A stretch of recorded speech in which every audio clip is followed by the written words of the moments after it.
Assalamualaikum warahmatullahi wabarakatuh. Nama saya Izgiani Mahfuah, nomor NPM 2041013. Assalamualaikum warahmatullahi wabarakatuh.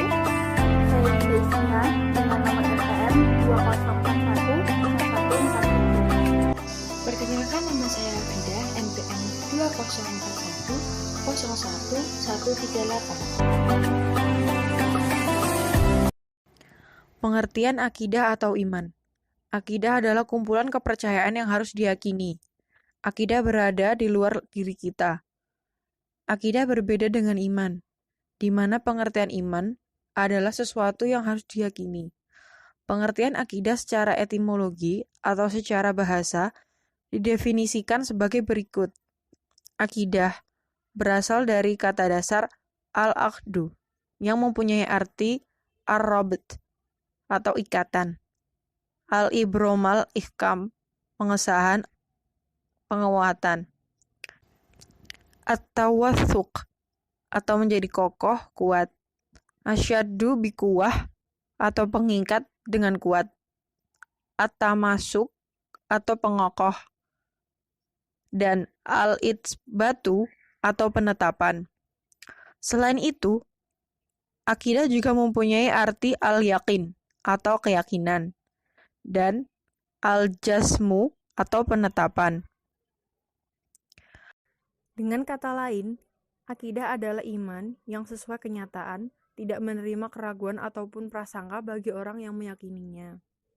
Beberapa keistimewaan akidah Islam adalah: yang pertama, ar-rahmata lil alamin. Yang kedua, terbukti akan kebenarannya melalui sejarah dan bukti-bukti lainnya. Yang ketiga, Al-Quran terbukti secara ilmiah. Yang keempat, ajaran agama Islam mudah, terang atau jelas dan tegas. 5. Menenteramkan hati atau damai. 6. Membuat pengikutnya bermartabat.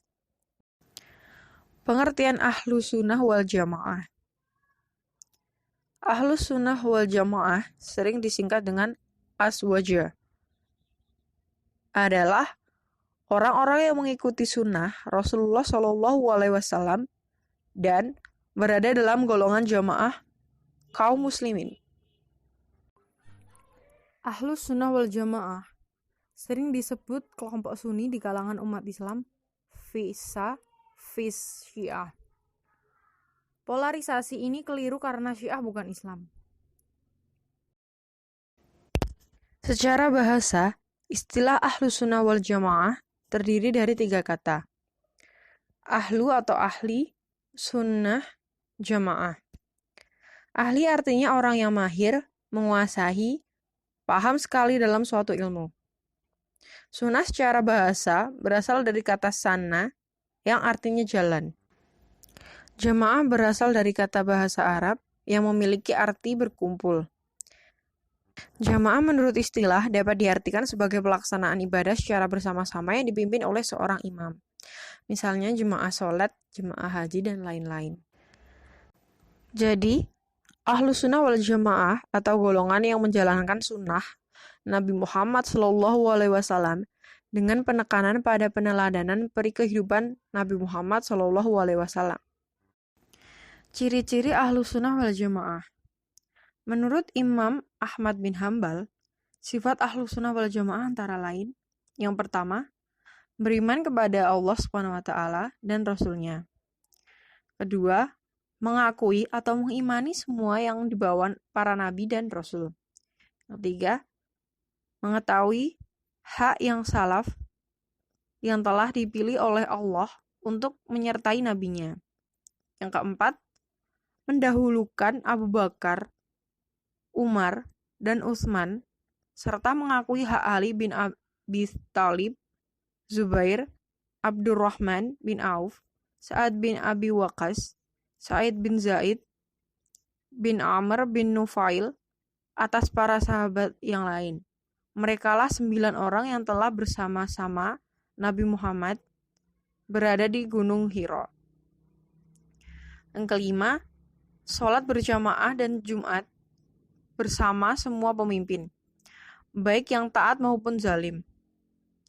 Ahlus Sunnah wal Jamaah tidak identik dengan kelompok atau mazhab tertentu, tetapi siapa saja yang memenuhi kualifikasi di atas. Ketaatan pada sunnah Rasul tidak hanya dan tidak cukup dengan cara berpakaian, tapi lebih dari itu adalah meneladani akhlak, ibadah, dan muamalah Rasulullah Shallallahu Alaihi Wasallam. Sebab-sebab penyimpangan akidah. 1. Jalil terhadap akidah yang salih. 2. Ta'assub atau fanatik dengan ajaran nenek moyang meskipun di atas kesalahan. 3. Taklid buta. 4. Guluf terhadap orang salih. 5. Lalai dari mentaburi ayat-ayat Allah. 6. Banyak rumah keluarga yang kosong dari taujih atau arahan yang lurus. 7. Pendidikan dan sarana informasi yang tidak peduli dengan agama dan akidah. Metode mengatasi penyimpangan akidah. 1. Kembalinya kepada kitabullah dan sunnah Rasulullah untuk mengambil akidah yang lurus dari keduanya. Hal ini sebagaimana dilakukan para salafus salih di mana mereka pada keduanya. 2. Perhatian terhadap pendidikan akidah yang lurus, yaitu akidah para salafus salih di seluruh jenjang pendidikan. Hendaknya masalah akidah diberi porsi yang cukup dalam kurikulum pendidikan. 3. Mempelajari kitab salafus salih yang murni dan menjauhi kitab yang menyimpang seperti Sufiyah dan Mu'tazilah dan yang lainnya. 4. Berdirinya para dai menyeru pada akidah salafus salih dan membantah penyimpangan darinya. Sejarah munculnya kelompok-kelompok Syiah dan perkembangannya. Syiah menurut etimologi bahasa Arab bermakna pembela dan pengikut seseorang. Selain itu, juga bermakna setiap kaum yang berkumpul di atas suatu perkara. Syiah mulai muncul setelah pembunuhan Khalifah Utsman bin Affan pada masa kekhalifahan Abu Bakar. Pada masa kekhalifahan Utsman, umat Islam bersatu, tidak ada perselisihan. Kemudian, pada akhir kekhalifahan Utsman, terjadilah berbagai peristiwa yang mengakibatkan timbulnya perpecahan. Muncullah kelompok pembuat fitnah dan kezuliman. Mereka membunuh Utsman, sehingga setelah itu umat Islam pun berpecah belah. Yang pertama yaitu golongan yang menganggap Ali sebagai Tuhan. Ketika mengetahui sekte ini, Ali membakar mereka dan membuat parit-parit di depan masjid untuk membakar mereka. Imam Bukhari meriwayatkan, suatu ketika Ali menerangi dan membakar orang-orang Zihdin, Syiah yang menuahkan Ali. Kedua, golongan Sa'bah atau pencela. Ali mendengar tentang Abu Suda bahwa ia pernah mencela Abu Bakar dan Umar. Maka ia mencarinya. Ada yang mengatakan bahwa Ali mencarinya untuk membakarnya. Akan tetapi ia melarikan diri. Yang ketiga yaitu golongan Mufadilah, yaitu golongan yang mengutamakan Ali atas Abu Bakar dan Umar.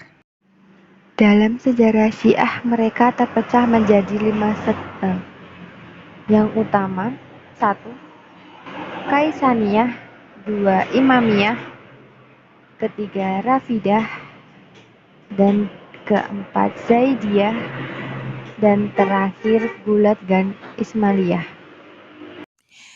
Rafidah menurut bahasa Arab bermakna meninggalkan, sedangkan dalam terminologi syariat bermakna mereka yang menolak kepemimpinan Abu Bakar dan Umar, berlepas diri dari keduanya, mencela lagi menghina para sahabat Nabi.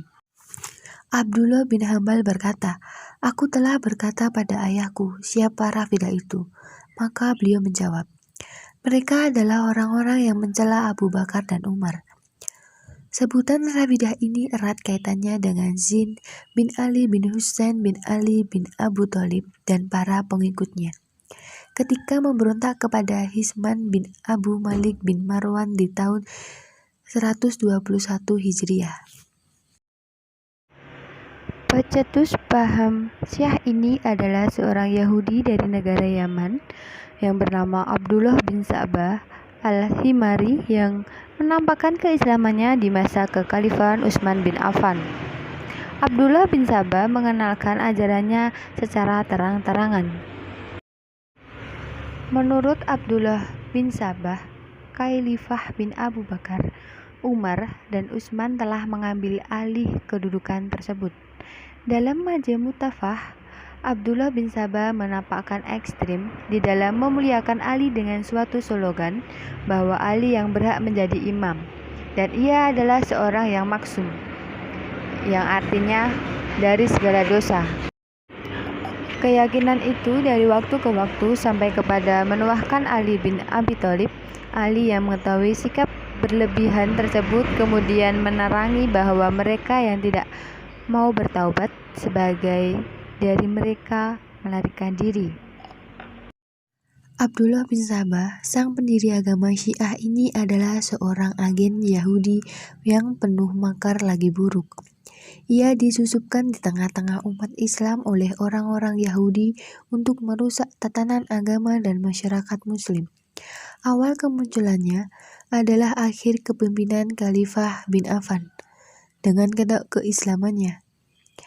Semangat amar ma'ruf dengan nahir mungkar dan bertopengkan tanasub, yaitu giat beribadah, ia kemas berbagai misi jahatnya. Akibatnya, Khalifah terbunuh dalam keadaan terzolimi. Silang pendapat di antara sahabat pun terjadi. Rafidah pasti Syiah, sedangkan Syiah belum tentu Rafidah. Karena tidak semua Syiah membenci Abu Bakar dan Umar, sebagaimana keadaan Syiah Zaidiyah. Sekte Syiah yang paling ringan kesalahannya.